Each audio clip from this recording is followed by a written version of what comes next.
Olá, meu nome é Jaís, eu sou aluna da Faculdade Pitágoras e vim aqui trazer para vocês um pouco do conhecimento que eu tenho de como fazer um relatório de aula prática. Bom, o primeiro passo para fazer um bom relatório de aula prática é ler o roteiro antes. Geralmente o professor envia o roteiro antes. Para os alunos tomar conhecimento da aula prática, se familiarizar um pouco, pesquisar qual o método, quais são as técnicas que podem ser utilizadas, e isso é importante. Segundo passo, fazer todas as anotações necessárias, desde qual foi o procedimento, volume gasto, qual foi o peso, o que pode ter dado errado. Todas as anotações são importantes para a realização de um bom relatório.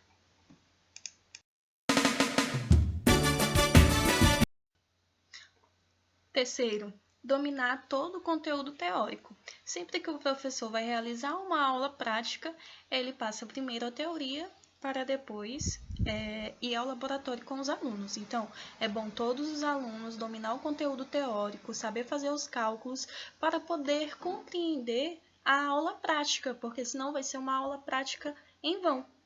O relatório é importante também para os alunos estudarem, ter tempo, observar, anotar, verificar e saber a estrutura de um relatório. Alguns professores eles gostam de passar um questionário no POP. Ele envia o roteiro e abaixo do roteiro eles colocam um questionário para o aluno entregar junto ao relatório. O que é importante fazer? Durante a aula prática, o professor, na explicação dele, geralmente responde essas perguntas que estão no roteiro. Então, é bom os alunos observarem quais são essas perguntas e já fazer anotações, observação que ele colocou sobre cada questão, para facilitar a pesquisa de vocês a responder as questões, quando vocês forem pesquisar ali em livros, na internet.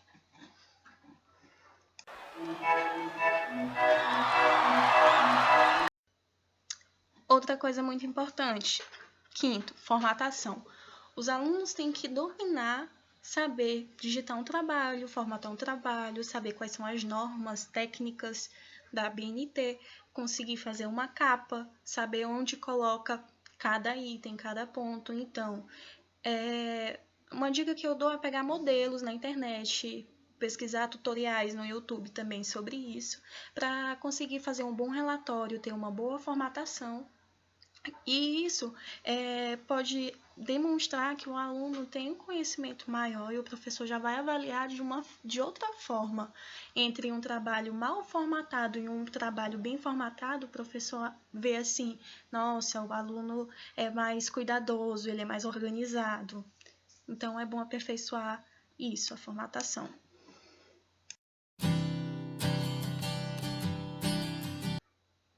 Bom, e qual é a estrutura de um relatório? Vai variar de professor para professor, mas a maioria solicitam aos alunos um relatório com capa, introdução, objetivos, materiais e métodos, resultados e discussões e conclusões. Outros professores gostam de acrescentar outro item, que é a fundamentação teórica, mas a maioria utiliza esse padrão.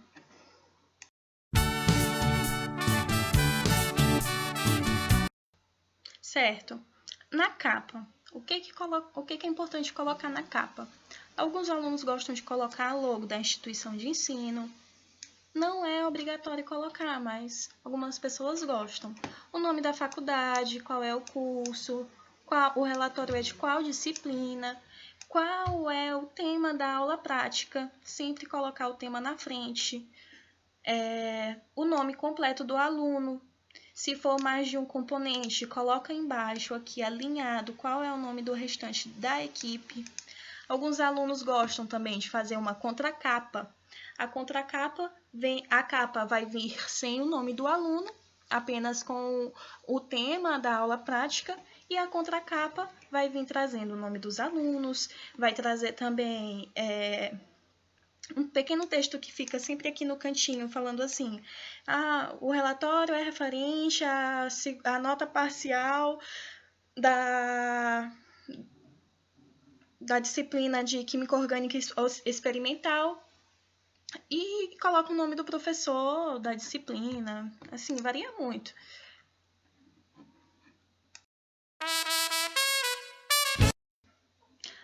Certo, a introdução é importante você fazer uma breve leitura de todo o assunto que foi abordado na aula prática. Após isso, você vai elaborar uma introdução, pode fazer um pequeno embasamento teórico, tem que expor sua opinião também, para não ficar algo muito cansativo para o leitor, no caso o professor, avaliar o seu relatório. Sempre que for fazer citação, utilizar as normas padrões, sempre tentar citar livros, artigos, documentos recentes, de no mínimo 6 anos, para você ter um bom embasamento teórico. Também especificar se a sua aula prática foi dividida em 2 partes. Por exemplo, a prática de realização de esterificação foi dividida em 2 procedimentos. O primeiro, a obtenção do acetato de etila, e o segundo, a obtenção do borato de etila. E isso vai auxiliar o leitor a compreender como foi a realização da sua aula prática e deixar o seu relatório um pouco mais organizado. Qual o tamanho da introdução? Você pode ajustar a sua introdução, dependendo de qual aula prática. Se a aula prática for uma aula muito extensa, você pode aumentar a sua introdução, mas assim, as mais indicadas é de uma página e meia, quando não possui fundamentação teórica. Se possui fundamentação teórica, se o professor pediu este item, você faz uma introdução menor e faz toda a fundamentação teórica no segundo item.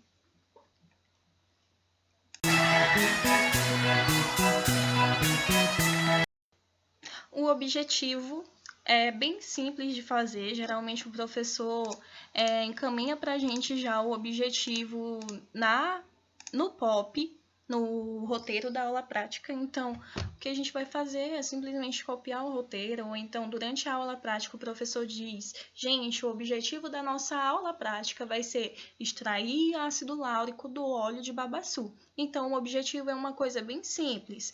Não precisa colocar o objetivo da aula prática foi extrair. Não precisa colocar isso. Seja bem direto e inicie as frases com verbos: extrair ácido láurico do óleo de babaçu, ou então analisar tal coisa, e aí vai de acordo com a sua aula prática.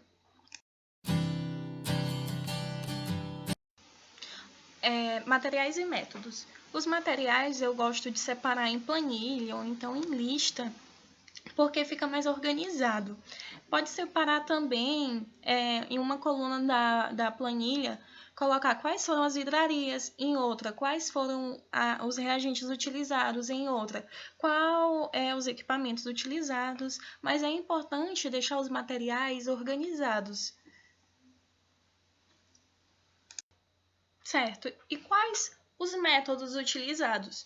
Os métodos, durante a aula prática, vocês já vão ter escrito no caderninho de vocês qual foi o procedimento, o que foi feito primeiro, o que foi feito segundo, como ocorreu a prática, quantas gramas vocês pesaram, quantas ml foi consumido. E após isso, vocês vão elaborar qual foi o procedimento. Sempre que for escrever um procedimento, utilizar dessa forma as palavras: mediu-se, preparou-se, transferiu-se, aqueceu-se, e organizar em ordem cronológica, de acordo com o que foi acontecendo.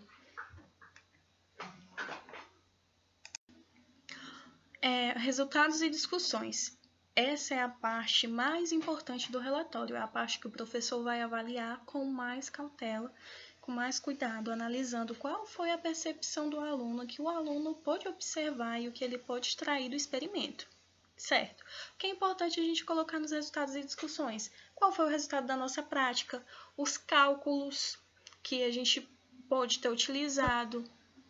Discutir um pouco sobre o método utilizado, se foi eficiente ou não, quanto tempo o experimento durou, foi um experimento satisfatório. Geralmente, o professor coloca algumas perguntas ao final do relatório e ao final do POP. E aí a gente pode pegar aquelas perguntas e adaptar para um resultados e discussões, para ficar algo, um resultados e discussões mais longo, mais fundamentado. Geralmente ele dá algumas dicas. Por que a reação tem que ocorrer a 30 graus? Por que tem que ocorrer a 20 graus? E aí o aluno vai discorrer sobre esses aspectos. O importante é fazer uma resultados e discussões não tão pequeno, resultados e discussões de uma página, colocar os cálculos detalhados, saber utilizar as ferramentas do Word para fazer as fórmulas, e é basicamente isso.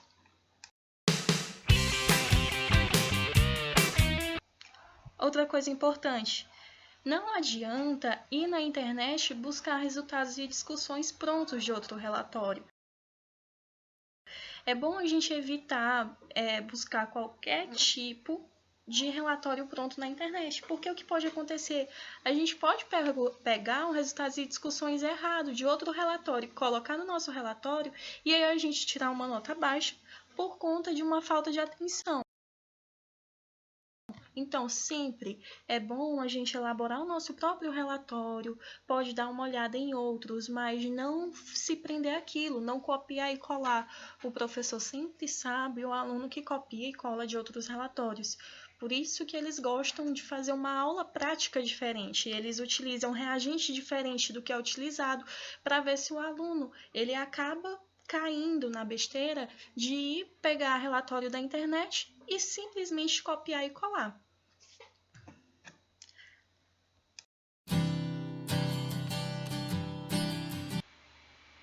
O último item é a conclusão.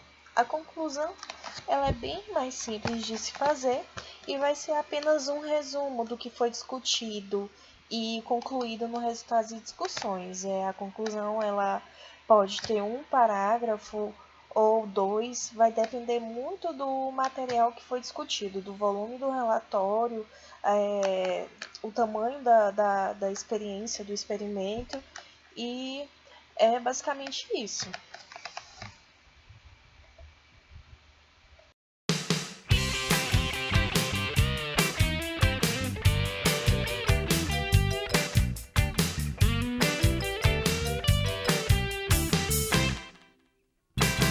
Tanto quanto mais